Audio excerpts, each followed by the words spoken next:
항상 사랑하고 존경하는 시청자 여러분, 안녕하십니까? 시사 깡통입니다. 24일 법원이 윤석열 검찰총장에 대한 징계 효력 중단 신청을 인용하면서 이른바 문윤대전이 윤 총장의 완성으로 끝났다는 사실은 다들 잘 알고 계실 것입니다. 이 때문에 문 대통령과 청와대, 추미애 법무부 장관 등 이 징계를 주도했던 장본인들은 모두 피치로 몰린 상황인데요.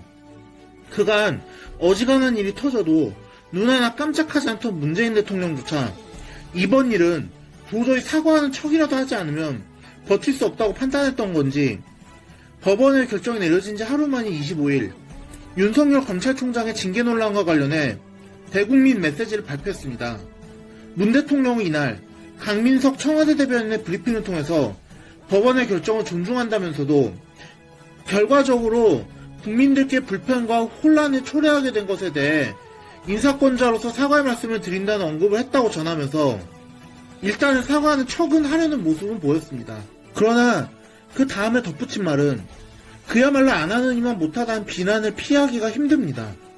문 대통령은 저 말에 뒤이어 법원의 판단을 유념해 검찰도 공정하고 절제된 검찰권 행사에 대해 성찰하는 계기가 바란다고 말하며 특히 범죄정보 외에 개인정보를 수집하거나 사찰한다는 논란이 더 이상 일지 않도록 하기 바란다고 했는데 문재인 대통령님, 지금 제가 보기에 성찰해야 할 쪽은 윤석열 총장이나 검찰 쪽이 아닌 문 대통령과 법무부, 청와대 쪽이 아닌가 합니다.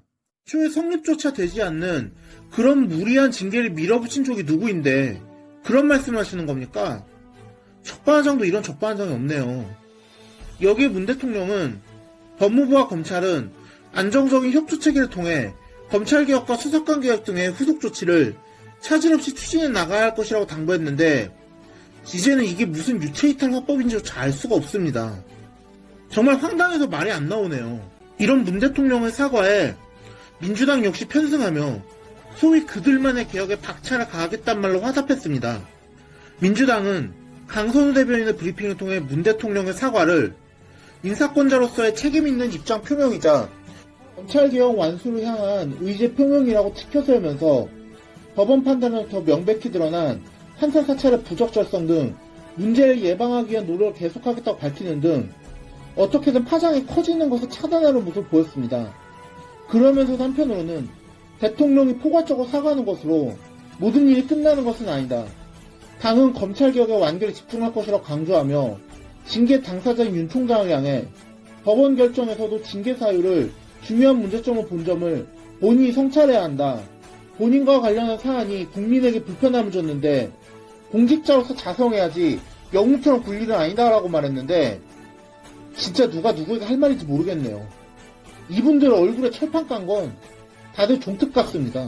당연히 이런 문 대통령과 민주당의 발언에 대해서 네티즌들의 반응은 싸늘하게 그쳤습니다. 한 네티즌은 그놈의 검찰개혁이랑 헛소리는 그만 좀 했으면 좋겠네. 어떻게 된 게 검찰과 법원을 권력자 신형 만드는 게 검찰개혁이고 사법개혁이냐고. 정말 역겨운 종자들이야. 라며 이들의 시커먼 속내를 대놓고 비난했고 또 다른 네티즌은 잘못은 자기들이 해놓고 성찰은 피해자 보고 하라네? 이게 K위선이다. 라며 이들의 위선을 조롱했습니다.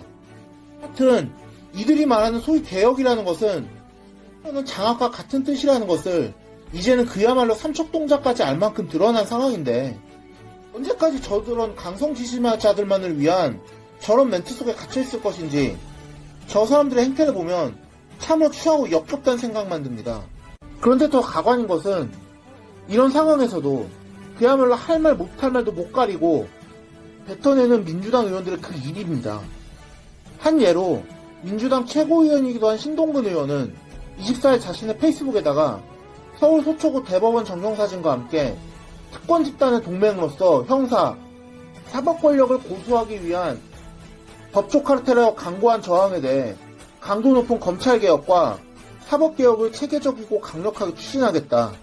이들에 대한 민주적 통제, 시민적 통제를 시스템적으로 구축할 것이라 헛소리 했는데 진짜 이게 민주주의 공화국의 국회의원 수준이 맞습니까?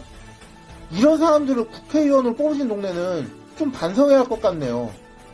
K노 수석 대변인도 같은 날 서면 논평을 통해 이번 판결이 사법부에 대한 불신으로 이어져 국론 분열을 심화시키지 않을까 우려스럽다. 판결 이전부터 추진해온 검찰개혁을 체계적이고 강력하게 계속 추진하고 공수처도 차질 없이 출범시킬 것이라고 했는데 정말 기가 차서 말이 안 나옵니다. 그리고 이런 미친 행태는 민주당 지지자들이라고 별반 다를 게 없습니다. 24일 청와대 국민청원 게시판에는 정경심 1심 재판부 탄핵을 요구합니다라는 제목의 청원글이 게시되었는데요. 이는 앞서 업무방해 등 혐의로 기소된 정 교수에게 징역 4년에 벌금 5억 원을 선고하고 법정 구속한 서울중앙지법 형사합의 25-2부를 두고 한 청원으로 보입니다. 해당 재판부는 정 교수의 딸과 관련된 입시비리 혐의를 모두 유죄로 판단, 사모펀드 관련 혐의는 일부 유죄 판단했고 증거인멸 우려가 있다며 법정 구속했는데요. 청원인은 이들 합의부에 판사들에 대한 탄핵소추안을 발의할 것을 촉구한다며 그 근거로 법관이 양심에 따라 심판해야 하는 헌법 제103조를 엄중히 위배했기 때문이라고 주장했는데 이거 진짜 말한다고 다 말인 줄 아나 보네요. 청원인 당신이 주장하는 그 양심은 대체 무슨 양심인가요? 문재인 정부 지지자들은 때를 지어 웃기기만 하면 다 진실이 되고 진리가 되는 줄 아는 사람들밖에 없나 봅니다. 그러나 저들이 개혁이라는 이름으로 위장한 장악을 진행하면 할수록 그것은 결국 대다수 국민들의 반감을 더더욱 강하게 사고 스스로의 정치 생명을 끊어버리는 일이 될 것입니다.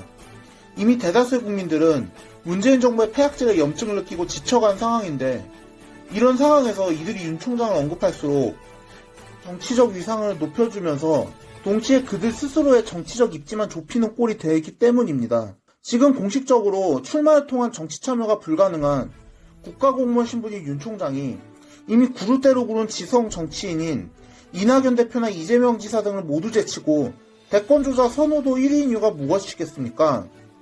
다른 분들은 어떻게 생각하실는지 모르겠지만 저는 그만큼 문재인 정부는 물론 현 여당과 야당 모두를 거부하고 전혀 새로운 형태를 가지고 새로운 인물들이 이끄는 정치 세력이 나타나는 국민들의 열망이 윤 총장에 대한 지지에 집약되어 있다고 봅니다. 그리고 이런 열망이 지금은 일단 윤 총장을 향해 모여있는 것이고요. 아직 윤 총장이 정말로 정치에 투신할지는 알 수 없는 일이지만 이미 윤 총장은 과거 대권주자로 발돋움했던 시절에 이회창 전 한나라당 총재와 같은 수준의 서사를 확보했습니다. 대쪽 같고 올곧은 이미지에 인명권자에 충성하지 않고 오로지 법과 원칙에만 충실한 사람이라는 점에서 윤 총장은 과거 이회창 총재가 떠오릅니다. 물론 아직은 대선은 1년 넘게 남은 상황이니 섣불리 무언가를 예상한다는 것은 이른 일이긴 합니다만 분명한 것은 지금 윤 총장은 이미 정부 여당에서 어떻게 손을 쓰기엔 너무나도 정치적 몸집이 커져버렸다는 사실입니다. 오늘의 영상은 여기까지였습니다.